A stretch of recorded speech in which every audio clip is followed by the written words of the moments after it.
Krajem juna Skupština Srbije odobrila je plan učešća pripadnika Vojske Srbije u multinacionalnim operacijama Ujedinjenih nacija, koji pored učešća naših mirovnjaka u misijama u Kongu, Liberiji, Obali Slonovače, Čadu i Centralnoafričkoj Republici, predviđa i dve nove mirovne misije u Libanu i na Kipru.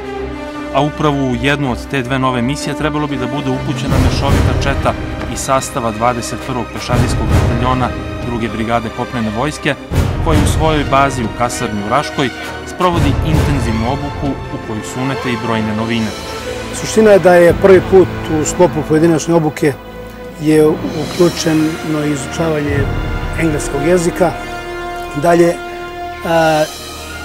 jedan veći značaj je dat na časovima fizičkog vežbanja sa ciljem podizanja fizičke snage pripadnika te čete za izdržavanje najtežih fizičkih opterećenja u složenim vremenskim uslovima. Mešovita četa potpuno profesionalnog sastava, pored osnovnih vojničkih veština, priprema se i za rad u specifičnim uslovima, uvežbavajući radnje i postupke karakteristične za sudelovanje u mirovnim misijama.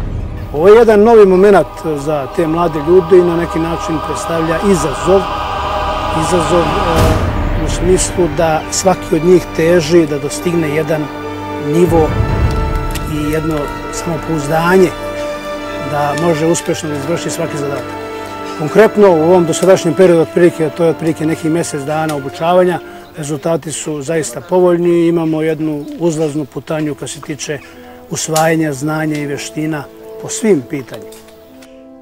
Novina u obuci ove jedinice je potpuno uvođenje puške M21 kalibra 5,56 mm, a uskoro se očekuju i nova telekomunikaciona sredstva, čime će se zaokružiti spremnost za izvršavanje najsloženijih zadataka.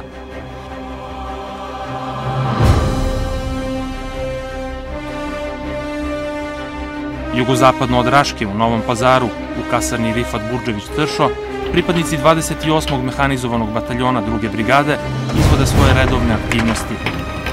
Veći deo jedinice angažovan je na obezbeđenju administrativne linije prema Kosovu i Metohiji u dužini od 144 km2, posjedanjem 3 stalne baze, baze Istočni Mojstir, Borance i Mrče. Situaciju u kopnenoj zoni bezbednosti komanda jedinice ocenjuje kao povoljnu, a saradnju sa ostalim bezbednostnim službama, policijom i žandarmerijom, izuzetnom. Jedan od zadataka koju pripadnici 28. mehanizovanog bataljona gotovo svakodnevno izvode su i jednovremene patrole s pripadnicima multinacionalnih snaga sektora Zapad.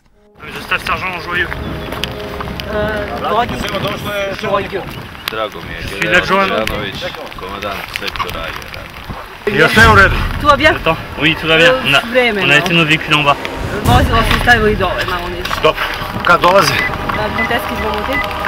Ils restent en bas et on est monté à pied parce que nos véhicules n'arrivent pas à monter. Non, ils vous demandent quand est-ce que vous vont monter. Ok, mi se pomeramo onda. Radimo popratno.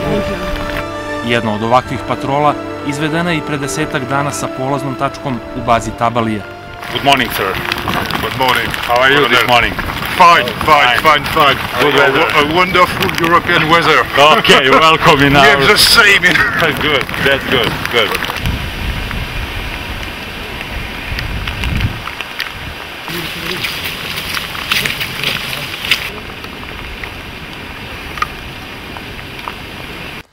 Pored težišnog zadatka, bataljon izvršava i zadatke obezbeđenja objekata, pokretnih stvari i ljudstva, preduzimajući istovremeno mere na sprečavanju vanrednih događaja, a dve ovogodišnje kontrole iz nadređenih komandi ocenili su stanje u jedinici prosečnom ocenom vrlo dobar.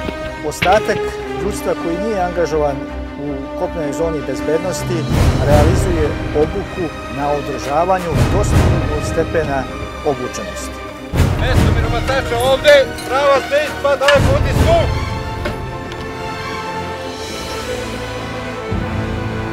Planina Rosa 0-0, uglomer 30-0, prvi gotov!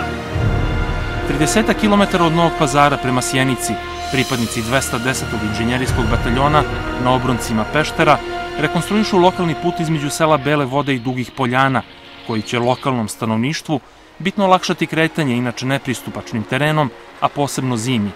Materijal potreban za rekonstrukciju uzima se sa pozajmišta materijala na lokalitetu Buče, Priprema se i transportuje do mesta istovara gde se put proširuje i ravna. Trenutno smo na polovini, negde nešto preko polovine, znači dužina puta je 3 km, ti nešto malo više, a sad smo na polovini deonice, na nekom, mislim da je oko 1800 metara otprilike smo završili. Radove na ovoj deonici nedavno su u pratnji predstavnika lokalne samouprave obišli i ministar odbrane Dragan Šutanovac i načelnik Generalštaba Vojske Srbije, general potpukovnik Miloj Miletić. Obuka u ishrani i u prirodi jedan je od zadataka koje svake godine realizuju pripadnici izviđačkih jedinica Vojske Srbije. U terenskim uslovima planine Goč, nedaleko od Kraljeva, izviđačka četa komandnog bataljona 2. brigade i izviđački vodovi iz sastava 21. pešadijskog i 28. mehanizovanog bataljona savladavaju umeće preživljavanja od namirnica životinjskog i biljnog porekla koji se mogu pronaći u prirodi. Značaj obuke u prirodi je da se jedinica osposobi i obuče u prikupljanju divlje flore i faune za jedan period gde je neomogućen dotur i otežan dotur namirnica iz sopstvene pozadine. Sečemo znači prvo glavu, nakon toga se uzima sekirica i vrši se cepanje oklopa da bismo došli do jaja, džigerice i koristi se prednja i prednje i zadnje noge za pripremanje hrane. Znači ovdje su bataci.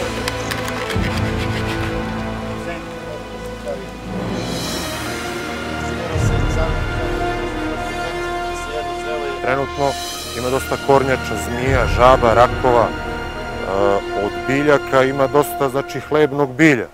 Pored zmija, kornjača i ribe upecane u obližnjoj rečici, na meniju izviđača našli su se i skakavci, šumske jagode, borovnice, ali i nekoliko vrsta hleba ispečenog u poljskoj pekari.